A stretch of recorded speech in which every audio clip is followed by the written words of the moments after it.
Welcome to the summer capital of South Central Mindanao. This is the land of Dream River and the home of living treasure, Municipality of Lake Cebu po. By the way, ako po si Jen, ang iyong tour guide ngayong umaga, and then yung captain boat po natin sa likuran, si Kuya Wilmar po. This tour takes 45 minutes po to siya. As we tour, you will see the different views surrounding our lake, such as island and islets din po. For our safety, may mga life jacket pa tayo. Sa upper boat side ng ating crew, pasok po ng cruise natin is 60 packs po ito siya. Baka meron po kayong katanungan all about Lake Cebu, pwede po kayong magtanong. Maybe you are wondering po, our place called Lake Cebu. Dahil po yun siya sa tribal word po. Mostly po dito sa lugar po namin, 60 to 65% po, mga Tabali people po. Or indigenous people po, kung kami po ay tawagin. Sa word po na Lake Cebu, yung tribal word po dyan ay yung Cebu. Yung S-E-B-U po, yung tamang pagbigkas po nun ay Cebu. Everybody say Cebu. Perfect. That is tribal word, which means lake po siya. Yes po. Lake or Cebu. Cebu, sir, inisa lang po yung ibig sabihin po na. Before po, sir, yung lugar po namin, they called it Barangay Lake Cebu po. Noon po, sir, konektado po yung lugar po namin sa Municipality of Surala. On the day, November 11, 1982, Lake Cebu declared as a municipality na po siya. So, may mayor na po yung Lake Cebu. Yung mayor po namin po ngayon, pure-blooded Tabali din po siya. Siya po ay si Honorable Antonio Ken Hungan Jr. po. And then yung fiesta po dito sa Lake Cebu, ang tawag po namin ay Halabong Festival. Halabong, tribal word din po yan siya. Ibig sabihin po ng halabong ay gathering po or unending happiness po yun. Every May 28 to 31 po, yung fiesta dito po sa Lake Cebu. And Municipality of Lake Cebu, sir, composed po to siya ng 19 barangays po.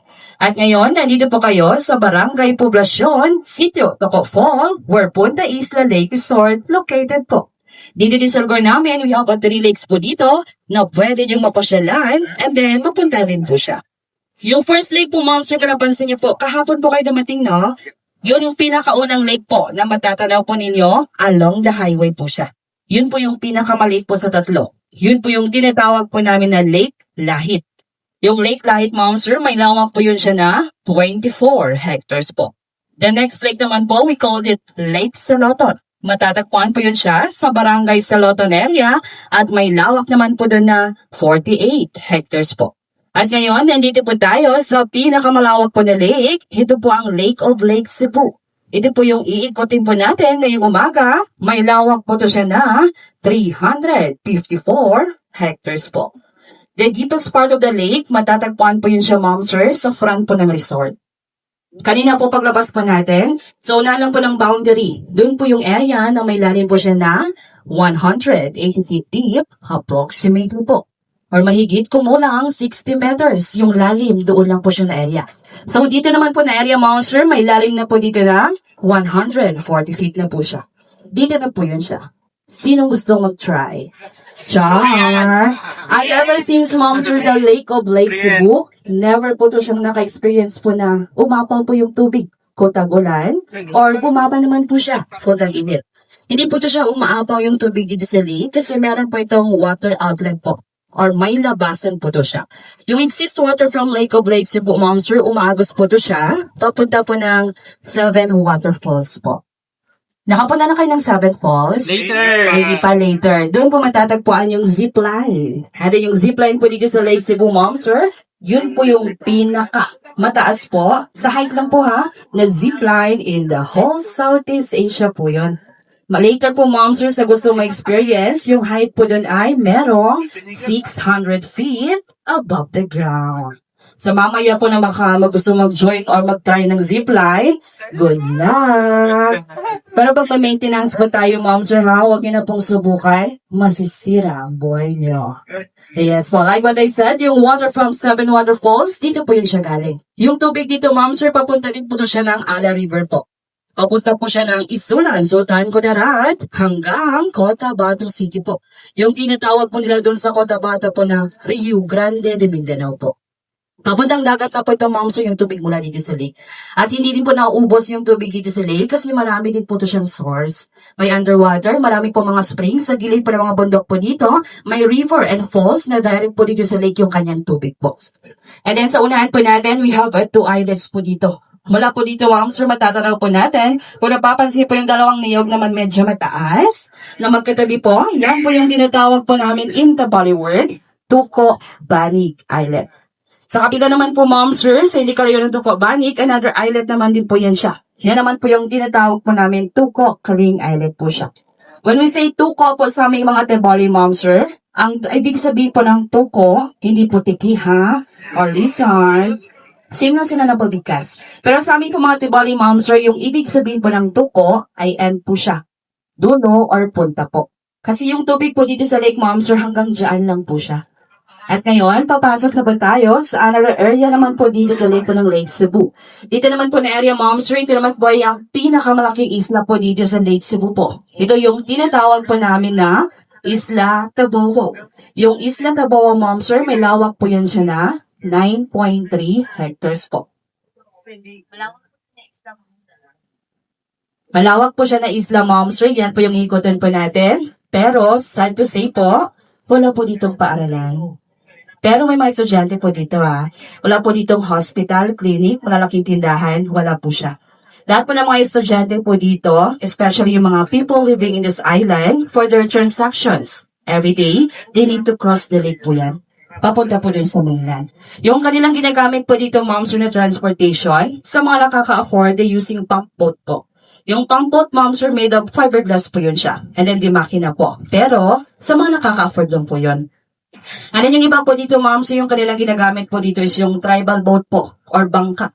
Sa amin po mga Tebali, ma'am sir, ang tawag po namin sa tribal boat, everybody say, Owong. One more time, Owong. Bakit manarig ako na ohong ha? May nag-ohong sa inyo. Mushroom na yung ohong ha? Yung ohong sa amin, ma'am sir, yun po yung bangka po yun siya. Made of lawa and trees po yun. Yung mga bangka po dito. Color brown po yung mga tribal boat dito, ma'am sir po. Yes, katulad ng sa unahan po natin. Pero pag medyo colorful na po ng mga bangka po dito, ma'am sir, made of fiberglass na po yan siya. Baka gusto niyang itry, ma'am sir ha, sumakay ng bangka.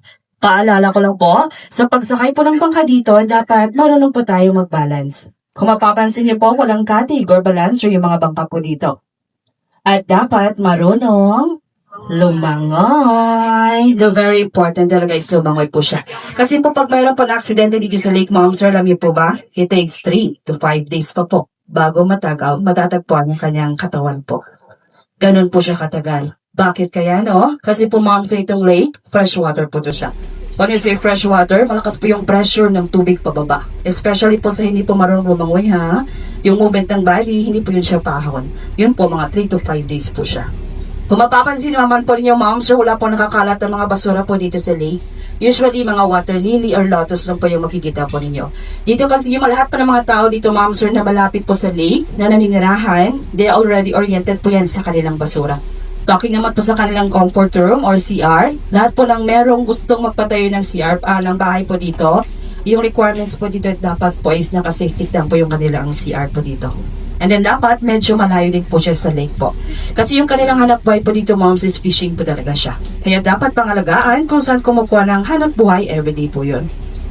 And then kung mapapansin po ninyo, moms, marami po naka-float na mga kawayan sa left and right po natin. Mga fishnet po yan siya, fish cages po. Isa din po yung source of income ng mga tao po dito sa Lake Cebu. Yung pangingisda po siya. So kada box po niyan, ma'am sir, nga sa loob po niyan ay mga cultured po yan siya na tilapia. So yung capacity po niyan kada box, 1,000 to 1,500 fingerlings of tilapia po yan. Yung pinapakain po sa kanila, commercialized feeds po yan siya. And then sa pagpapakain naman po, 3 times a day po yun. Umaga, tanghali, and then hapon po. Yung harvest naman po ay 4 to 6 months po siya. So 4 to 6 months, may 3 or 4 mga piraso ng tilapia. Kada 1 kilo po yun. Regular sizes na po yun siya ng tilapia, yung 4 to 6 months po. Sa inyong pagbalik po dito, ma'am sir, pwede manguha ng isda po dito sa lake. Libre lang po siya. Hindi naman po siya bawal. Basta meron kayong gamit fishing rod, pamingwet, na hindi rin po makakasira dito sa lake. Sa labas po ng mga fishnet, ma'am sir, maraming po mga isda po dito. Katulad po ng hinto, haluan, pangasius, Korean fish, gourami, native shrimp, native shells, flower horn, at marami pa pong iba. Familiar po kayo sa flower horn? Saan nakikita yon? Nag-study kayo kagabi, no?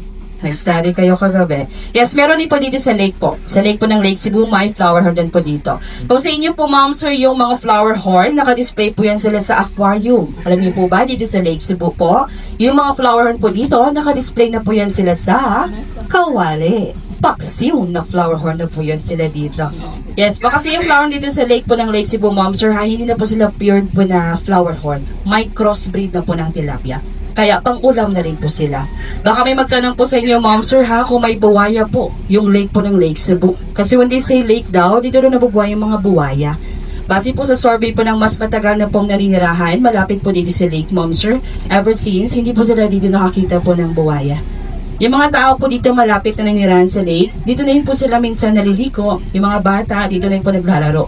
And then dito, ma'am, sir, wala pong pirana, ha? Walang shokoy, pero may serena. Opo, may serena po dito, ma'am, sir. Actually, ma'am, sir, yung serena po dito sa lake, matatagpuan po yan siya sa inyong harapan. Nakita nyo? Walang buhaya, pero may at naman po, ma'am, sir, tungaya naman po ninyo yung aming activity. Ito po, well, nag-tour po tayo approximately 45 minutes po together po sa aking mga kasamahan, si Mr. Arman. Magpe-play din po siya sa inyo dito ng mga Teboli musical instrument at mag-perform din kami ng mga Teboli dances po. This is how we can entertain you and welcome all of you po. The first Teboli musical instrument na itutugtog sa atin ni Sir Arman, ito po yung tinatawag po namin in Teboli word, kumbing or a bamboo harp. We usually play this during eclipse time to call the moonlight back. Ladies and gentlemen, this sound of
that was the sound of kumbing.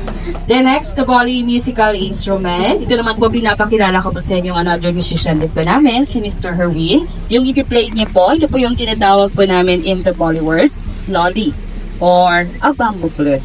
Teboli plays slowly to express loneliness po, especially when you are far from your loved one, families, and friends.